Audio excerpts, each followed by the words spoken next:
আসসালামু আলাইকুম এভরিওয়ান, সবাই কেমন আছেন? আশা করি অনেকটাই ভালো আছেন, অনেকটাই সুস্থ আছেন। বরাবরের মতো আবারও লং ভিডিও নিয়ে চলে আসলাম। কাঁঠালের বিচি দিয়ে স্পেশাল সন্দেশ রেসিপি আজকে শেয়ার করব। কাঁঠালের বিচি দিয়ে সন্দেশ রেসিপি কথাটা শুনতে খারাপ লাগলেও কিন্তু খেতে অসাধারণ। একবার বাসায় ট্রাই করলে বুঝতে পারবেন।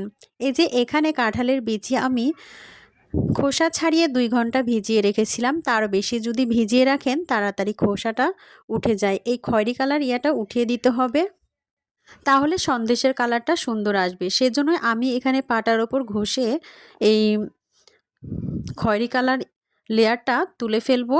ফেলে সুন্দর করে পরিষ্কার করে নিচ্ছি। বিভিন্ন উপায়ে পরিষ্কার করা যায়, কিন্তু আমি আজকে এভাবেই পরিষ্কার করে নিলাম। এই যে অনেকটাই সুন্দর পরিষ্কার হয়ে গিয়েছে। আমার কাঁঠালের বিচিগুলো অনেক সুন্দর পরিষ্কার হয়েছে। এগুলোকে নিয়ে আমি সুন্দর করে সেদ্ধ করে নিব।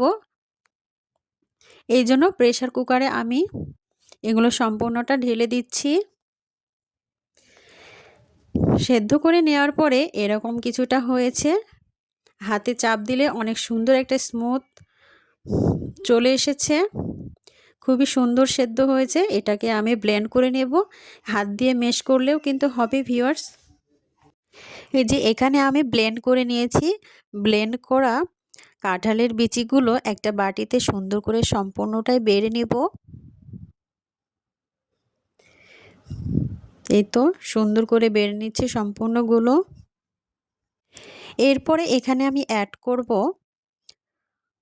দুধের ছানা। এখানে তৈরি করে রেখেছিলাম, সেই দুধের ছানাটা এখানে দিয়ে দিতে হবে। তারপরে এটাকে সুন্দর করে মিশিয়ে নিতে হবে। ভিউয়ার্স, ভিডিওতে যেভাবে দেখাচ্ছি ঠিক আপনারা এভাবে ট্রাই করবেন। খুবই ভালো লাগে এই সন্দেশ রেসিপিটি।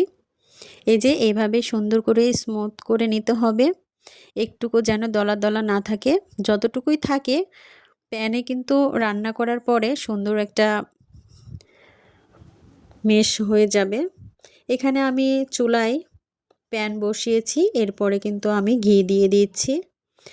কেউ সয়াবিন তেল দিলেও হবে, কিন্তু আমি এখানে ঘি দেওয়ার কারণ হচ্ছে এটার গন্ধটা সুন্দর আসবে।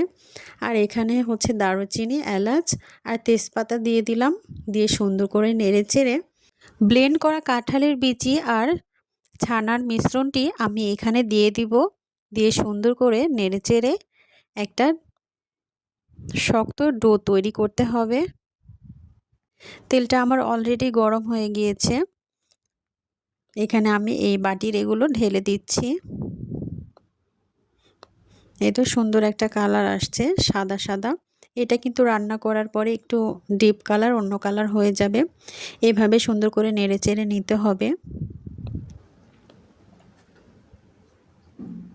চুলার আঁচ মিডিয়ামে রেখে অনবরত নাড়াচাড়া করতে হবে, নইলে নিচে লেগে যাবে। এর জন্য এখানে আমি অ্যাড করে দিচ্ছি চিনি। আপনার পরিমাণ মতো চিনি দিয়ে দিবেন। কম মিষ্টি খেলে কম দিতে হবে, আর বেশি খেলে বেশি দিতে হবে। আমি এখানে যতটুকু মিষ্টি আমার চাহিদা ততটুকুই দিয়েছি। দিয়ে তারপরে একটু লবণ অ্যাড করে দিবেন। আমিও কিন্তু একটু লবণ দিয়েছি। এতে একটু লবণ দিয়ে দিলাম। চিনির পানি কিন্তু বের হয়েছে, বের হয়ে কিন্তু একদম পাতলা হয়ে গিয়েছে। অনবরত নাড়াচাড়া করতে হবে, করে লেয়ারটা একবারে গাঢ় করে নিতে হবে। আমার চ্যানেলে যারা নতুন আছেন অবশ্যই চ্যানেলটি সাবস্ক্রাইব করে দিয়ে পাশে থাকবেন। নিত্য নতুন ভিডিও পাওয়ার জন্য অবশ্যই নোটিফিকেশন অল করে রাখবেন।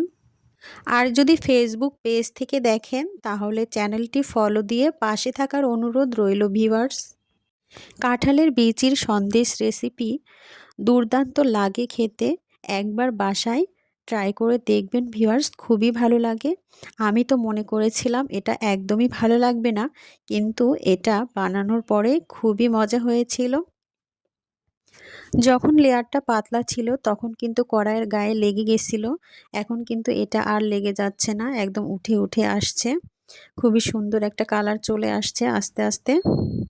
অনবরত কিন্তু নাড়াচাড়া করতে হবে। একটু কষ্ট হয় এটা বানাতে, কিন্তু বানানোর পরে কিন্তু অসম্ভব মজা লাগে। আমার রেসিপিটা যদি সামান্যতম ভালো লেগে থাকে, কোনো একটা অংশে যদি ভালো লেগে থাকে, অবশ্যই পাশে থাকবেন। এতটুকু স্কিপ করবেন না, পুরো ভিডিওটা দেখেই সুন্দর একটা মন্তব্য রাখবেন। এখানে আমার হচ্ছে কাঁঠালের বিচির যে সন্দেশ রেসিপিটা, অনেক সুন্দর একটা কালার চলে এসেছে এবং অনেক গোটা গোটা হয়ে আসছে। এখন আমি হচ্ছে ট্রেতে এখানে একটু ঘি মিশিয়ে নিচ্ছি। নেওয়ার পরে এটাকে ঢেলে দেবো এখানে, দিয়ে হাত দিয়ে চেপে চেপে সুন্দর করে একটা গোল শেপ তৈরি করে নেব। একটু গরম আছে, তবে একটু গরমের মাঝেই কিন্তু এটা তৈরি করে নিতে হবে। আর এখানে এলাচি ছিল আর এগুলো দারুচিনি, এগুলো আমি হচ্ছে ফেলে দিলাম। কাটার সময় কিন্তু কিছুটা অসুবিধা হয়। এটা গরম গরমটাই করতে হবে, কারণ এটা পরে আবার শক্ত হয়ে যায়, সেজন্যই। এখানে চেপে চেপে সুন্দর করে গোল শেপ করে নিচ্ছি আস্তে আস্তে। অনেক গরম, হাতে কিন্তু অনেক গরম লাগছে, তারপরে কিন্তু এটা শেপ করে নিচ্ছি, কারণ শক্ত হয়ে গেলে কিন্তু এটা শেপ হবে না, একদমই শক্ত হয়ে যাবে। এই যে আমার এটা তৈরি হয়ে গিয়েছে, এখন একটু অপেক্ষার পালা। এটা ঠান্ডা হবে, ঠান্ডা হওয়া পর্যন্ত অপেক্ষা করি, তারপরে আবারও ফিরে আসছি।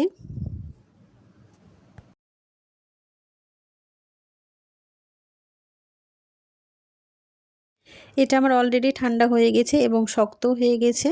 এখন এটা আমি সুন্দর করে সাইজ করে কেটে নিব। এই যে সুন্দর করে কেটে নিচ্ছি। আপনারা অনেক রকম শেপ দিতে পারেন, আমি কিন্তু এরকমই দিলাম। আমার কাছে হাতের কাছে কিছু ডিজাইন ছিল না, সেজন্যই কিন্তু আমি এটা এভাবে শেপ করে নিলাম।